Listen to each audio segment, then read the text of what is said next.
بسم اللہ الرحمن الرحیم.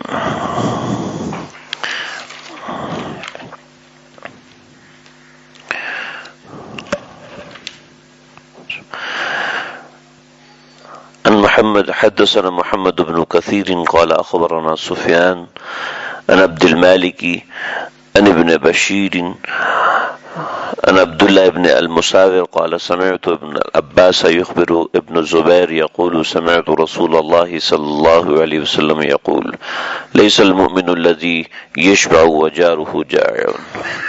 حضرت عبداللہ بن زبیر رضی اللہ تعالیٰ عنہ فرماتے ہیں کہ میں نے رسول اللہ صلی اللہ علیہ وسلم کو یہ فرماتے سنا کہ وہ شخص مومن نہیں ہے کہ جو خود تو پیٹ بھر کر کھائے اور اس کا ہمسایہ بھوکا سوئے. حضور اقدس صلی اللہ علیہ وسلم نے یہ فرمایا کہ وہ شخص مومن نہیں ہے جو خود تو پیٹ بھر کر کھائے اور اس کا ہمسایہ بھوکا ہو.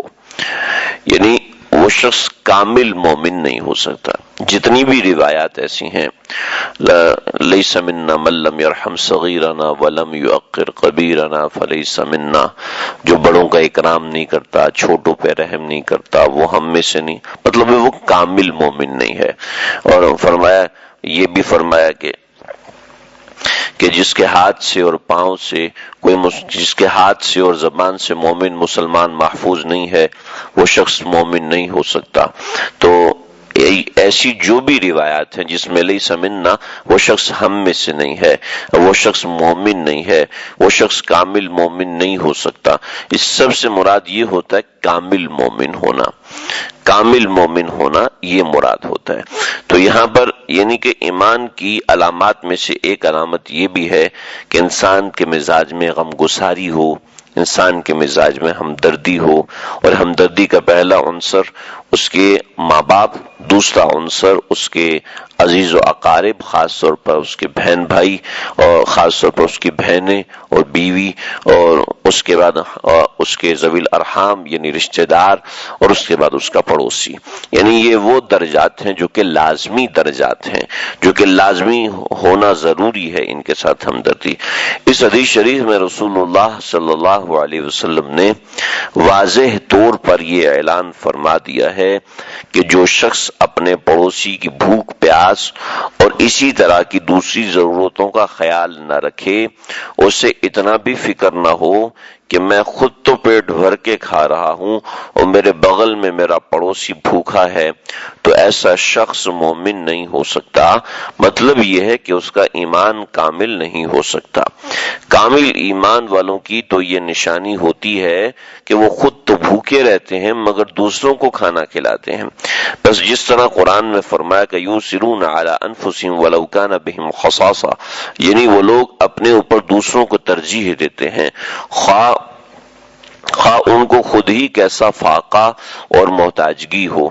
تو یہ آیت صحابہ اکرام رضی اللہ تعالیٰ عنہ کی شان میں نازل ہوئی تھی کہ ان کی شان ایسی ہے کہ خود تو فاقہ اور محتاجگی کے باوجود اپنے اوپر دوسروں کو ترجیح دیتے ہیں اور خود بھوکے رہتے ہیں. آج کل تو کوئی بھوکا رہنے کی ضرورت نہیں ہے، بس انسان صرف یہ تلاش کرے کہ کوئی حقدار، کوئی مستحق قریب میں، پڑوس میں جو میری نظر میں ہو. مطلب یہ ہے کہ انسان کو انجان بن کے نہیں رہنا کہ کچھ پتہ ہی نہیں ہے محلے میں کیا ہو رہا ہے، کچھ پتہ ہی نہیں کسی کا انتقال ہو گیا یا کوئی بیمار ہو گیا، اور بھی جیسے کوئی شخص بیمار ہو گیا اس کی عیادت کے لیے نہیں گیا تو نبی کریم صلی اللہ علیہ وسلم نے فرمایا کہ اللہ قیامت کے دن پکڑیں گے کہ میں بیمار ہو گیا تھا، تو میرے پاس کیوں نہیں آیا تھا؟ تو کہے گا اللہ جی آپ کیسے بیمار ہو سکتے ہیں؟ تو کہا کہ فلاں شخص تیرا بھائی بیمار تھا، اگر تو اس کی عیادت کے لیے جاتا تو مجھے بھی اس کو وہیں پر پاتا.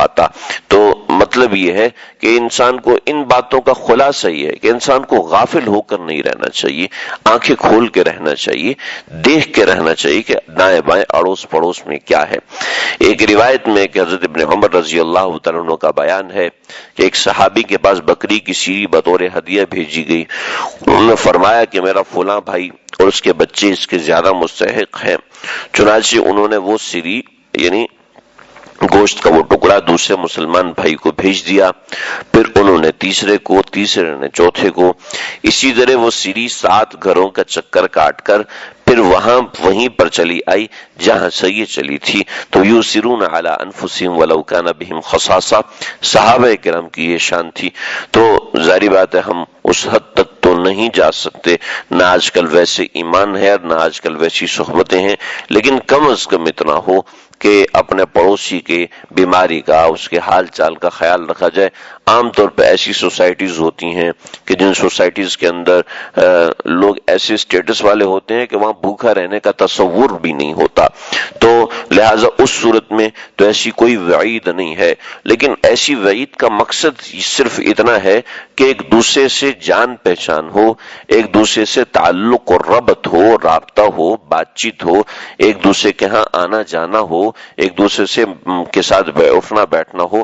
ایسا نہیں ہے کہ ایک دوسرے سے بالکل ہی قطع تعلق ہو کے انسان رہے۔ خاص طور پہ یہ بتلانا اس قسم کی روایات سے مطلوب ہے، صرف کسی دوسرے کو روٹی کھلانا مطلوب نہیں۔ روٹی تو بندہ اپنے گھر کی پوری کر لے، اپنا کچن چلا لے تو بہت بڑی بات ہوتی ہے۔ اصل مقصود ان احادیث کا، ان روایات کا اصل مقصود ہے کہ مسلمان آپس میں گھل مل کے رہیں، جڑ کے رہیں۔ جیسے جماعت کی نماز کے واجب ہونے کی وجہ بھی یہی ہے کہ مسلمان آپس میں ایک جماعت بن کے رہیں۔ پھر حج کو ایک جگہ پر متحد کر دیا، سارے لوگ اپنے ملکوں میں حج کر لیتے ہیں، لیکن ایک جگہ متحد کر لیا کہ ساری دنیا کے مسلمان ایک جگہ پر جمع ہوا کریں، اور سب کو ایک قبلے کے رخ پہ نماز پڑھنے کا حکم دیا، اس لیے کہ سب کی ڈائریکشن بھی ایک ہو۔ تو اس وجہ سے یہ اس نوعیت کے احکامات ہیں کہ مسلمان کے محلے ایک دوسرے سے بے خبر نہ ہو، جیسے کہ کفار کے ملکوں میں ہوتا ہے۔